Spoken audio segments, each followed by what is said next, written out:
Hindsight is 2020, so if you're in the market for RV upgrades, we're gonna share with you the ones that came with the RV, the ones we've added, and the upgrades that we really wish we had.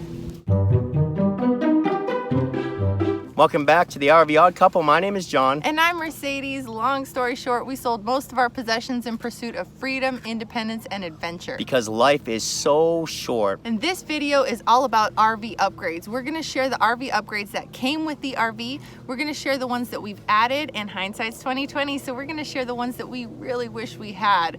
But you'd be shocked because not all upgrades are created equal, and there's some that are really helpful to us every day, and then there's others that we just wish we hadn't bought. So we're gonna share that with you.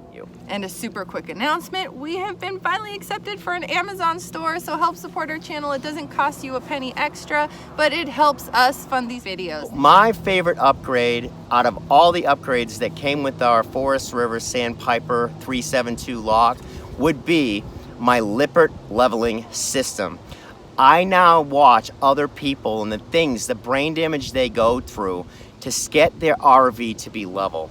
What's beautiful about the Lippert system is that when we get to a park and we start driving around, sometimes spaces for RVs that are as long as ours, 41 foot 7 inches, are hard to find. And when we do find one that our RV will fit in, it's never really quite level. It's this way or that way or this way. What's beautiful about the Lippert auto leveling system is I back the RV into place, I lift it off the back of my truck with the front 2 lifts, and then I hit auto level once I'm detached. I step away for 2 to 3 minutes, the RV does everything that it needs to do, and I am done. No headaches, no trying to figure out which wheel to pick up, putting levels on it. The system works fantastic. I would never buy an RV, especially a big RV, without having that Lippert auto leveling system. The next upgrade that we love is our king size bed. But a couple things I want to share with you. RV king is not the same as regular king. It's kind of a hybrid between queen and normal king. So just know that. But we love it because since we are full time, the last thing you want to do is feel like you're sleeping in bunk beds all the time. Because we have the upgraded king size mattress, the sides, the edges, you do kind of have to walk a little bit sideways because they're big. Really tight. Yeah, and making the bed is kind of an issue. I have to trap John in the bedroom, which is very hard to do. I have to trap him in the bedroom to help me make the bed. Even though Camping World sold us an upgraded mattress, it still was junk. Most of the mattresses that come stock with the RVs are not very good. So what we did is we went to Walmart and we bought the 8-inch memory foam that slips right on top of the mattress. We love it. It's worked out fantastic for us, although we do know that it's starting to get a little bit of a bump where we sleep now. If you have any recommendations for mattresses, please let us know, because as great as the memory foam is, it's not on top of a high quality mattress. So that is something we are looking to upgrade in the future. Yes. The next upgrade that came with the RV is our residential size fridge. We love it. Yeah, we really do, especially when you have a kid and you want to have a lot of milk on hand. And think about it, we are not always by a good priced grocery store. So being able to stock a couple gallons of milk at once is such an advantage. The only downside to it is if we were boondockers, it would have energy requirements. It would be kind of hard to keep running, but since we're not and we're in RV parks, it's not a problem. Yeah, and it also has an ice maker, which is fantastic. With that said, you are going to want to add an additional water filter to the back of that ice maker because you're going to want to filter any water that's coming into your RV. Another upgrade, the awning covers that slide out with the pop-ups, right? So they cover the pop-outs whenever they go out. Now, we think this is really important because of debris. A lot of the campgrounds that we've stayed at, you get pine cones, you get tree debris, leaves. What the awnings do is they help protect the top of those pop-outs from getting debris. If you don't have them, you really should be jumping up every time, and we have 4 pop-outs on our rig, and cleaning those off before you close them, or you're gonna get leaks eventually, and it can damage that seal. The other thing that's really nice about having the awning covers over the pop-outs is when it's over 90 degrees, you guys know these things are tin cans. Your AC unit is gonna run constantly. And what those do is they actually add a little bit of shade, and they do cool off the RV with having the covers over the top. As you know, these things are not insulated very well, especially the pop-outs. There's hardly any insulation. That awning cover gives a little bit of protection to keep the RV inside cooler. The only downside about them is that on the actual awning itself, it can get dusty. So when you close them up to travel and then you open them back up, you can get a lot of dust inside the RV. And the other problem with them is that if it's windy at night, they're gonna flap around. You're gonna hear them flapping around, but I think the good outweighs the bad. I agree. The next upgrade is a central vacuuming system. Yes, you got it right. I know, and I absolutely love this because think about it. If you had a handheld, you'd have to be hunched over and that would kind of hurt your back. And storage, where are you gonna put a big vacuum cleaner? A regular size one, yeah, that'd be hard. So I love it for that reason. The only downside is that the mechanism is kind of in the bathroom, and so when you run the vacuum, the bathroom smells like vacuum, so you just have to turn on the extractor fan. But RV floors get so dirty constantly that is a super nice upgrade. And I am really surprised by how dirty the floors really get when you're RVing and camping, right? That central vacuum system is worth its weight in gold. The next upgrade that came with the RV is an electric fireplace. Yeah. And I love this. Not only does it give me that sense of home and it's no maintenance because it's not a real fireplace, but it also lets out a lot of heat. It has a heating feature that is really effective. Exactly. It's not enough to heat your whole RV, but it will actually help to keep the RV warm. And we go into different climates as we've been RVing. Sometimes during the day it'll be hot and it gets cold at night. It's nice just to set that fireplace on 68 or 70. It comes on its own without waking up in the morning and being freezing. The other thing that's nice about electric heat, guys, is that remember, we go to mostly parks, right? So the electricity is included with our tab with Thousand Trails. So obviously we're gonna be not wanting to spend money on propane when the electricity is always included with the park stay. All right, now we're going to talk about the upgrades that we added. We paid to have these added to our RV, and not all of them have been that great. Right. The first one we're going to talk about is our backup camera. We have a Furrion backup camera, and we had it installed by the dealership. Camping World, and they screwed it up. It was supposed to be hardwired. It's not. It's not hardwired, so it fades in and out, and always when we're trying to change lanes.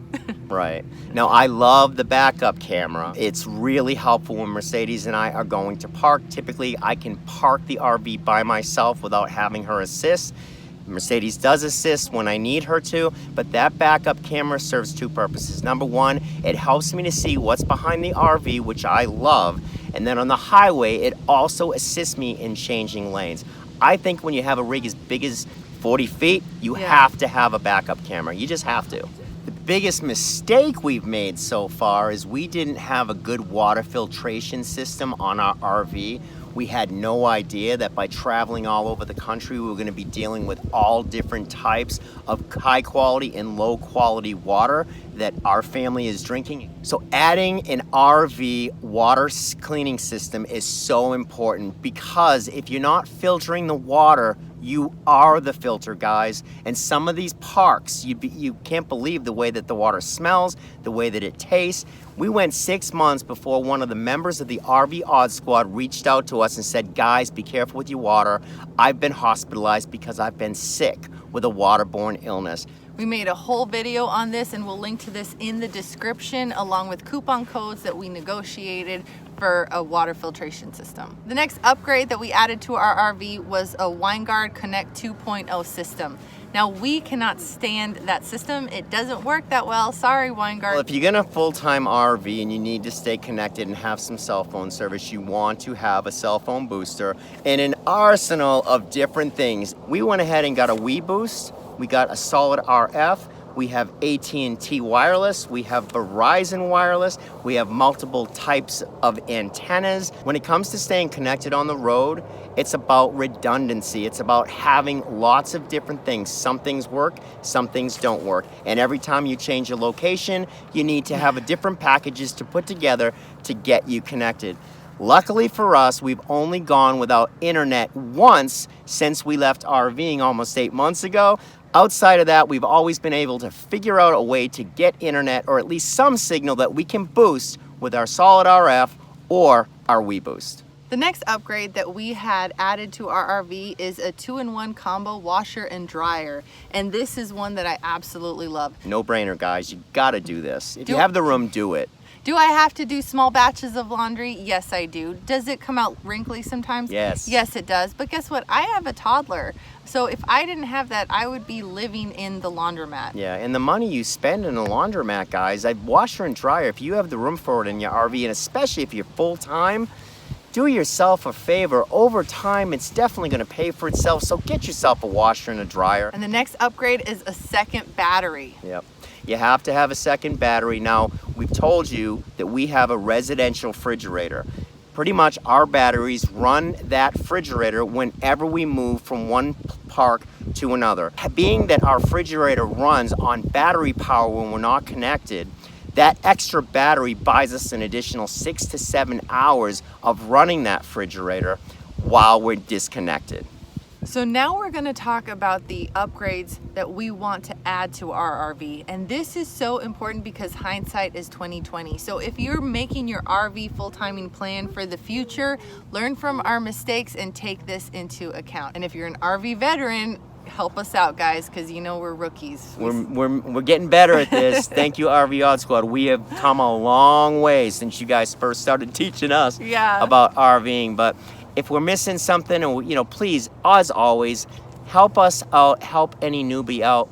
Put in the comment section what else we might be missing. Yeah, you RV vets are the best. All right, so the first upgrade that we'd really like to add is a tankless water heater. Yeah. Because my poor husband is constantly having to take cold showers because between washing my hair and then, I'll take a shower with the baby, and then by the time he's able to take a shower, he's got like 30 seconds before it's really cold. Yeah, and we're a family that likes to shower every day if we possibly can, and typically I'm taking a cold shower, so a tankless water heater would be high on our list. Let us know what brands you guys recommend. Yep. The next is something that I already got, but we really need to upgrade. You see, I got a lot of cheapo puck lights that run on 3 AAA batteries, and they work really good and shine really bright for the first week, but then they get really dim. So knowing what I know now, instead of paying $16 for 6 little lights, I would spend more, get better quality that have longer lasting batteries, and maybe even look into something that's motion censored, so when you open a compartment and reach in, the light automatically turns on.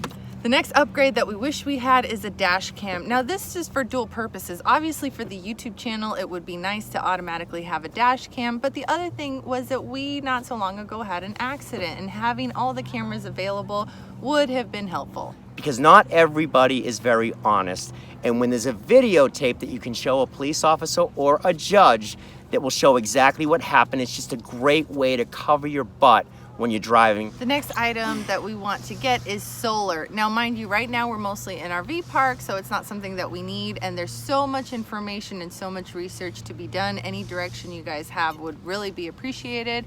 But that is something that if we were going to do more BLM land or boondocking, it would come in so helpful. Yeah, it's something that we are interested in doing in the future, but we really haven't needed it since we've started out. If you are new to RVing and you're considering going out boondocking or out in places where there is no services like power, sewer, solar is definitely something you want to look at. We have 2 Champion generators right now, dual fuel. They run off propane and they run off gasoline. That is our backup system right now. If we don't have power, we've only needed to use it twice since we started out.